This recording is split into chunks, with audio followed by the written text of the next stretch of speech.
Gotta thank Yahweh for being the chosen seed of Israel. Here's the patience of the saints. Here are they that keep the commandments of Yah and the faith of Mashiach. Whoa, yeah. I gotta thank Yahweh for being the chosen seed of Israel. Here's the patience of the saints. Here are they that keep the commandments of Yah and the faith of the Mashiach. Yo, yeah, whoa. What is Sukkot, or better known as the Feast of Tabernacles? How do I keep the Feast of Tabernacles? What if I'm by myself and have no one to worship with? Then how do I keep the Feast of Tabernacles by myself? Are there any congregations nearby that I can go to and keep the Feast of Tabernacles? Before we get into all those questions, let us first go to the scriptures for the answer. Because the words of the Most High will never ever fail us if only we seek them like hidden treasures. Okay, go ahead and turn in your Bibles. I'm going to be reading from 1 John chapter 5. That's 1 John chapter 5. And we're going to read verse 3. And I'll be reading out of the Sefer. Verse 3. For this is the love of Yah, that we guard his commandments, and his commandments are not grievous. What does that mean? That means that his commandments are not hard. Now, what is a commandment?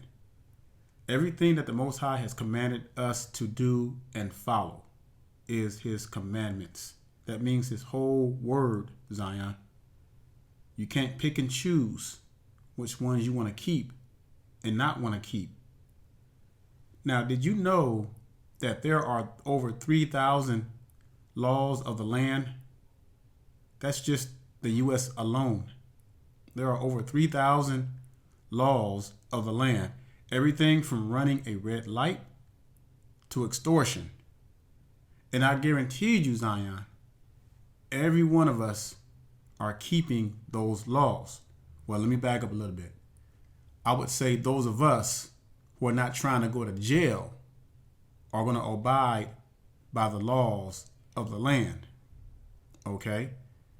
So if there are over 3,000 pieces of the laws of the land that are out there written on paper, the Most High only has 613 of them, Zion. And you can find all of them within the 10 commandments.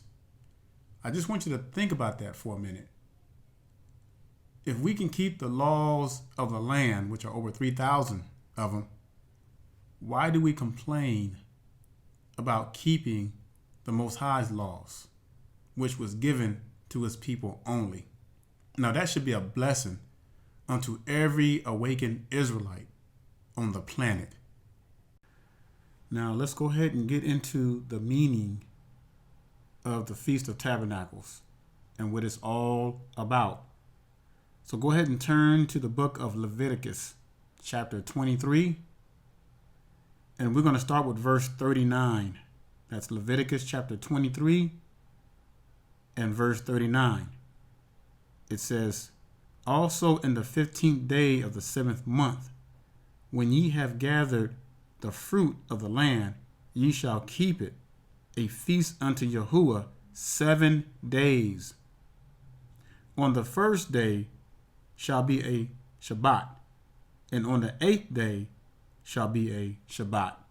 So in other words, the feast days, the Feast of Tabernacles, the first day is going to be like a Shabbat, and then the 8th day is going to be like a Shabbat. Now you may be asking, well, what's the difference between the feast Shabbats and the weekly Shabbat? Well, here's the difference. The difference is the weekly Shabbat, you cannot work, buy, or sell. Well, let me put it this way.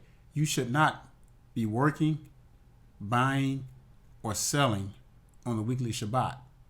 But the feast Shabbats, you can work and buy because our forefathers had to prepare the meals. and what have you for the celebrations and for practicing the righteous acts. So that's the big difference. But we can save that for another lesson. The main thing is I want to show you what the Feast of Tabernacles is all about. Now let's jump down to verse 40. And it says, "And ye shall take you on the first day the boughs of goodly trees, branches of palm trees." Now, why do we use palm trees for the Feast of Tabernacles? Well, we're going to get into the meaning of that, because everything that we read in the word of the Most High, we should dig deep and find out the whole purpose. Don't just keep something and you don't know anything about it. Let's continue. And it says, "And the boughs of thick trees and willows of the brook." We're going to also get into the meaning of the willows. Now get this, I want you to pay attention closely to this last part here in verse 40. It says, "And ye shall rejoice, and ye shall rejoice before Yahuwah." Okay, so what does that consist of, Zion? Does that mean that, what do you do? What does that look like? Well, just like it says rejoice. Now, there is nowhere in the scriptures where it says you have to have classes and you have to emulate Christianity, do celebrations and what have you. It just simply says we must come before Yahuwah 7 days and rejoice before him. Whether that's you coming together and you're spending time in the word, you're giving praises to the Most High, testifying of his law, of his creation, of his blessings upon us as a people, what have you. Now, is there anything wrong with having classes, having singing and what have you? Absolutely not, because that's all part of praises to the Most High. So however you praise the Most High in truth and spirit, this is what the Feast of Tabernacle is all about. But it represents something much more than that. It represents how the Most High provided for his people in the desert. Extreme conditions which no man can live on a regular basis. So the Most High provided water, food, clothes, and most importantly, protection. Let's look at verse 41. "And ye shall keep it a feast unto Yahuwah 7 days in a year." So that means every year when the Feast of Tabernacles come around, we are to keep it for 7 days. And then it goes on to say, "It shall be a statute forever."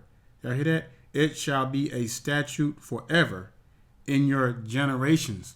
What does generation mean? That means your seed and your seed after your seed and the continuation of our seed. "Ye shall celebrate it in the 7th month." And the 7th month every year always falls sometime in September. All right, so let's go back up to verse 40, because now we want to get the meaning of the palms, and let's get some witnesses to this precept. So verse 40, "And ye shall take you on the first day the boughs of goodly trees, branches of palm trees, and the boughs of thick trees and willows." So first, let's cover the palm trees. Let's see what the palm trees or the palms branches represent. So let's go to the book of Revelation. We want to go to the book of Revelation. And let's go to chapter 7. Chapter 7. And we're going to start with verse 9. All right, so let's read. "After this I beheld, and lo, a great multitude which no man could number, of all the nations and kindreds and people and tongues, stood before the throne and before the Lamb, clothed with white robes, and palms in their hands." Now I want to make something very clear, Zion. This is talking about the 144,000. This is not talking about some other number, because notice it did not say another number. It says, "After this I beheld, and lo, a great multitude." This is a continuation of the 144,000, Zion. See, most people read this and they think that it's talking about a separate number. It's not. This is talking about the 144,000. You're going to have to go back up all the way to the beginning of verse 1 and read that thing through. But that's not the point I'm making right now. The point I'm making is about the palms. All right, so let me read that again. After this I beheld, and lo, a great multitude which no man could number, of all the nations and the kindreds and people and tongues, stood before the throne and before the Lamb, clothed with white robes and palms in their hand. Now these palms represent victory, Zion. It represents victory, being victorious, because those who endure to the end, those who overcome, are going to receive palms. Let's get another witness to the meaning of palms, to reference with Leviticus chapter 23 and verse 40.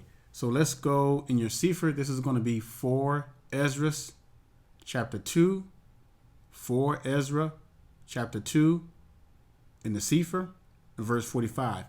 If you don't have the Sefer in your Apocrypha, it's going to be 2 Ezra chapter 2 and starting with verse 45. Verse 45. He answered and said unto me, These be they that have put off the mortal clothing and put on the immortal, and have confessed the name of Elohim. Now are they crowned and receive palms. You hear that, Zion? And receive palms. There's a stipulation for this. We have to be faithful. It says right here, and put on the immortal. No, let me go back a little bit. These be they that have put off the mortal clothing and put on the immortal, and have confessed the name of Elohim. Now are they crowned and receive palms. Verse 46. Then said I unto the angel, What young person is it that crowns them and gives them palms in their hands? Verse 47. So he answered and said unto me, It is the son of Elohim. For those of you who always want to say, Elohim didn't have a son, it says right here, verse 47. So he answered and said unto me, It is the son of Elohim, whom they have confessed in the world. Then began I greatly to commend them that stood so stiffly for the name of Yahuwah. So Zion, it is important. I cannot stress this enough. It is important to practice the righteous acts of the Most High Yah. So these palms represent being victorious. So those who are victorious, those who endure to the end, are going to receive palms. And that's why in the Feast of Tabernacles, when it says that we are to wave the palms on the first day, it is to practice the deliverance that the Most High is going to bring us through. That's what we're doing. That's what the palms represent. They represent being victorious. All right, let's get one more witness. Let's go to 2 Maccabees. 2 Maccabees is going to be chapter 10. 2 Maccabees chapter 10. And we're going to start with 7. You know what? Let's back up. Let's start with verse 6. All right, verse 6. And this is the Feast of Tabernacles that they're keeping. It says, and they kept the 8 days with gladness, as in a feast of Sukkot, remembering that not long before they had held the feast of Sukkot, when as they wandered in the mountains and dens like beasts. Look at verse 7. Therefore they bore branches and fair boughs and palms also. There it is. And palms also. Let's see why.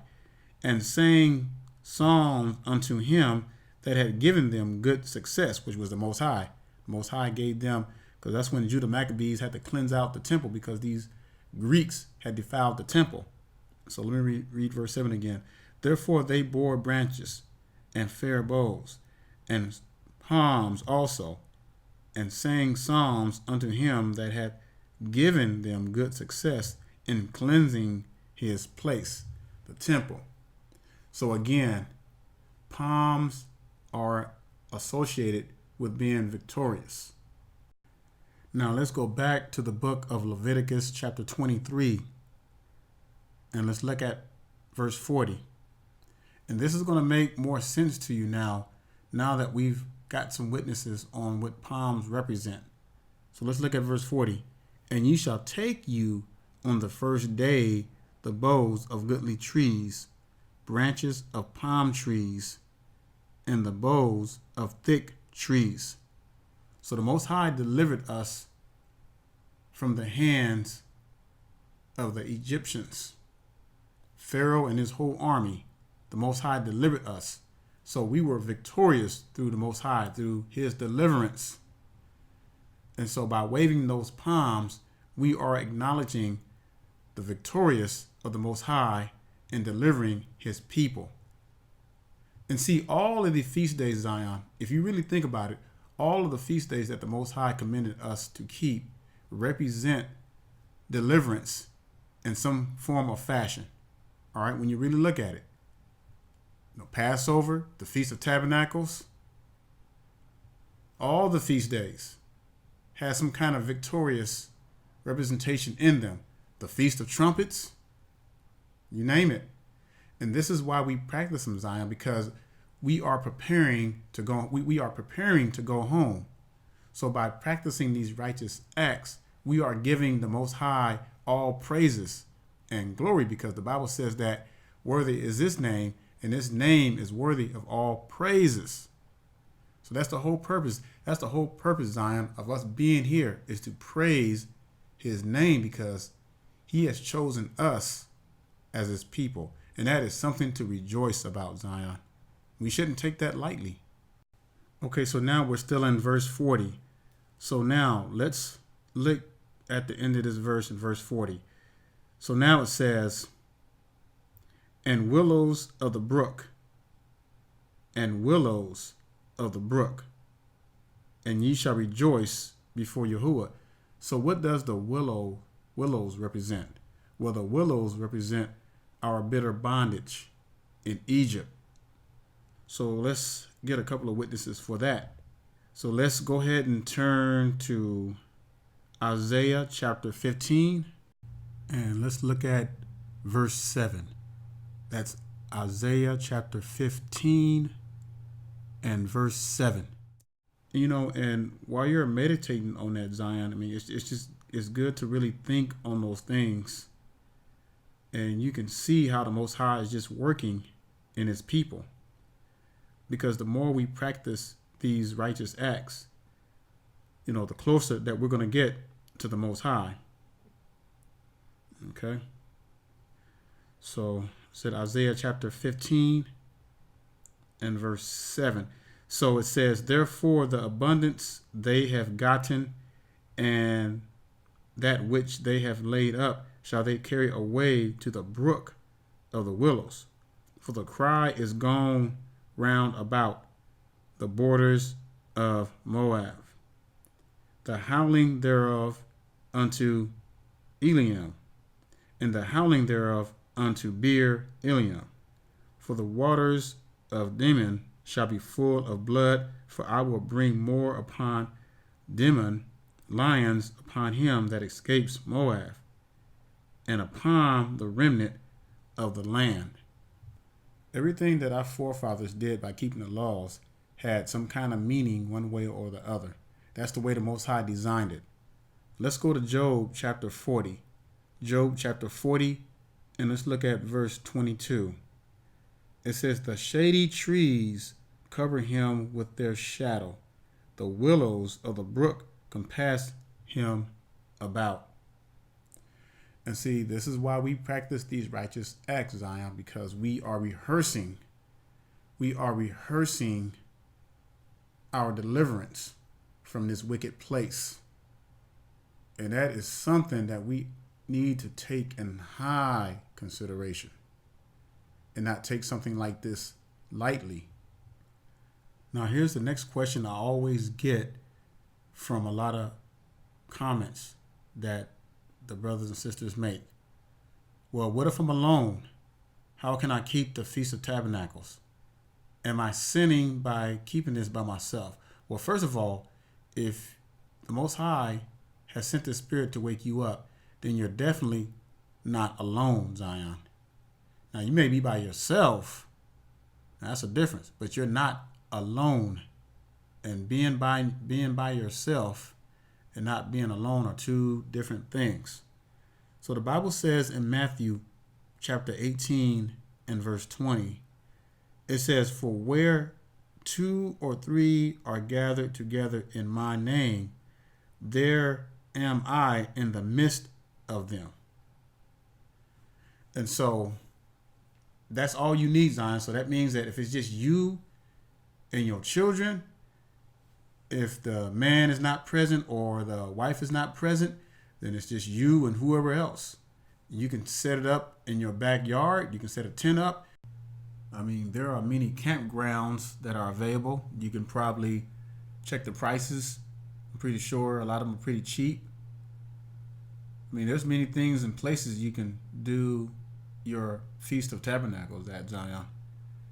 So you just have to just research, pray, ask the Ruach to give you guidance, and just go from there. I mean, that's all I can tell you. But search the scriptures.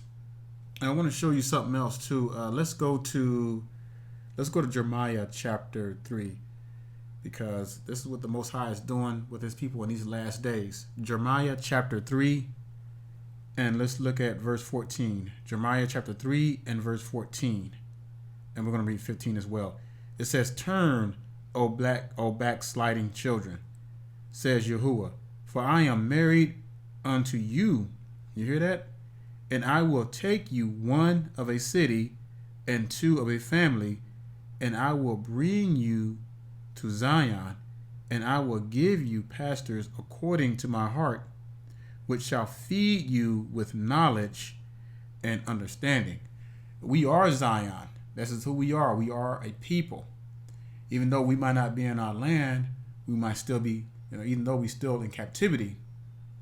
But the Most High has sent us his word. And that's what we have, Zion. We have his word. So it's going to be up to us to search and find and seek with a diligent heart. So let's move on. And I'm going to go over the word boots. What are boots? Because the Bible mentioned boots, and what does that look like? Because some people use their tents, some people use their little pop-up campers or whatever they have to celebrate the Feast of Tabernacles in. So let's look at the word booth in the Bible and see what it closely represents. All right, so now let's get the meaning of boots. So go to Leviticus chapter 23. And this time, let's start with verse 42. So Leviticus chapter 23, and let's start with verse 42.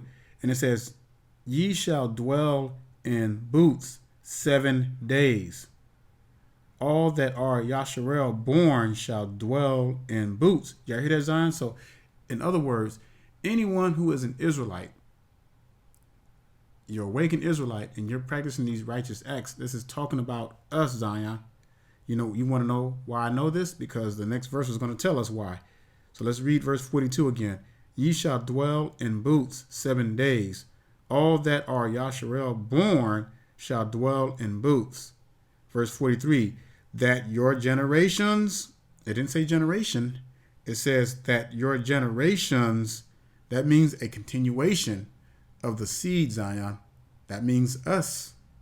"That your generations may know that I made the children of Yasharel to dwell in booths when I brought them out of the land." See, here's the reason why we celebrate. This is key, Zion. This is the main reason why we celebrate the Feast of Tabernacles, because of this right here. It says, when I brought them out of the land of Mizraim or Egypt. I am Yahuwah. This is why we celebrate the Feast of Tabernacles, Zion. It is to commemorate our deliverance from the bondage of Egypt. So every year when we celebrate Sukkot or the Feast of Tabernacles, we are to remember what? Remember what the Most High did for us, the 10 plagues, the splitting of the Red Sea. He fed us manna, provided us clothes, water, everything in the desert. And protection. He protected us against our enemies, Zion. But what did our people do? They bickered and complained. So each year when the Feast of Tabernacles come by, we are to remember that. That's why we are to come before the Most High with rejoicing during those 7 days. And when we wave those palms and those willow branches on the first day, they are to represent us being delivered from the hands of the Egyptians, and then the willows representing our bitter bondage. We should never forget, Zion. That's the purpose of these feast days, so that we would never forget.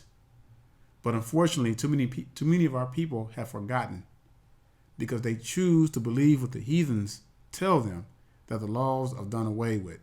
So they follow right in pursuit to destruction along with their heathen masters.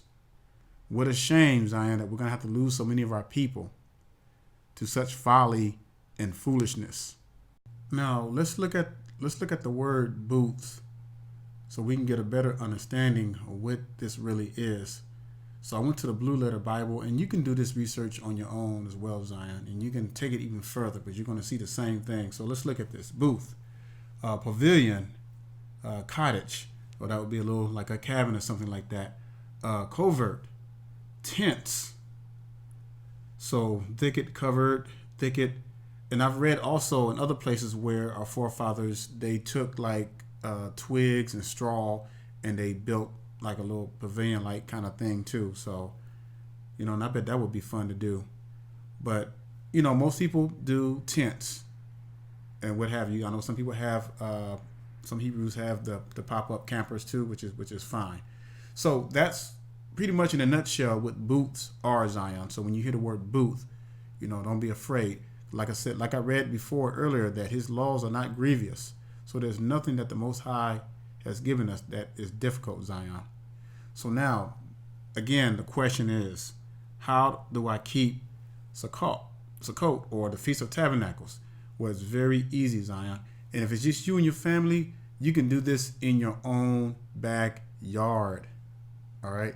Well, you may say, well, what if I'm a widow? I'm an elderly. I can't really get around the travel and do anything.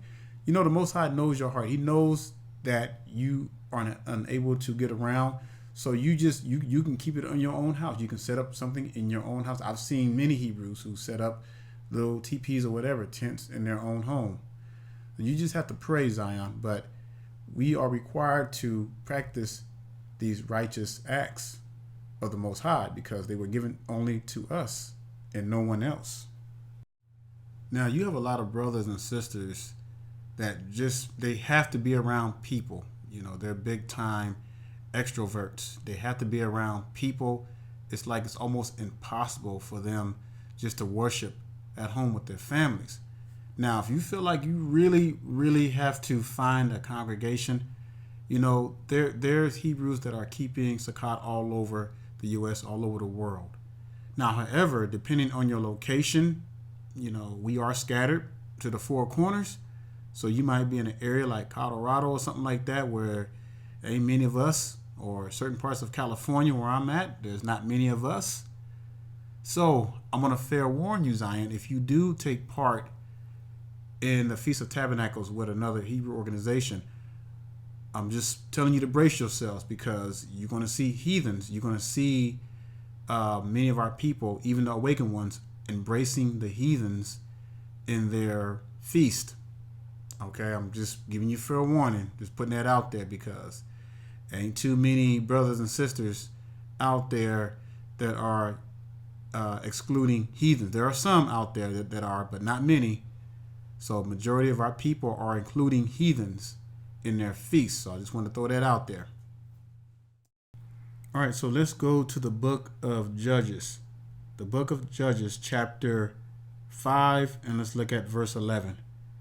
It says, they that are delivered from the noise of archers in the places of drawing water, there shall they rehearse the righteous acts of Yahuwah, even the righteous acts towards the inhabitants of his villages in Yasharel.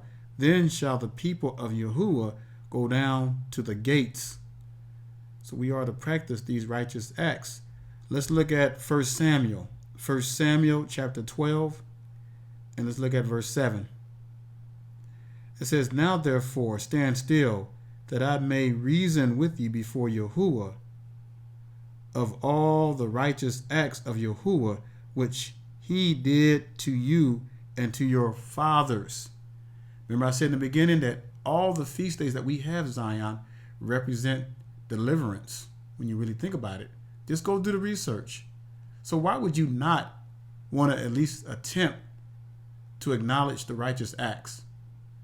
You know, and our people are something else, Zion. You know, our people have the nerves enough to say that you rather not keep the laws of the Most High, but you rather keep the laws of the land. That is a slap in the face to the Most High. But you know, you keep doing you keep doing what you want to do, because for me and my house, I'm going to serve the Most High. And that's final.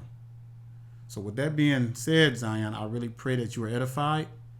Just go back and just research. Don't take my word for it. Go back and research these things, because our people are not studying. And that's why there's so much confusion in Zion right now. So I'm going to leave you with that note. So I say shalom and stay strong. Here's the patience of the saints. Here are they to keep the commandments of the Yah and the faith of the Mashiach. Oh, yeah, whoa. I'm here to encourage you, brothers and sisters, trying to paint to you a better picture. Everything I say, I back it up with the scriptures to get you out the matrix.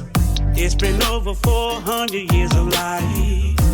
You gotta open up your eyes, 'cause there's so many reasons we in captivity. You gotta flee from the heathens. There is hope in our future, even though they trying to do us in. But we live to fight another day. Vengeance is to Yah. We'll be praying for Yahuwah. Gotta thank Yahuwah for being the chosen seed of Israel.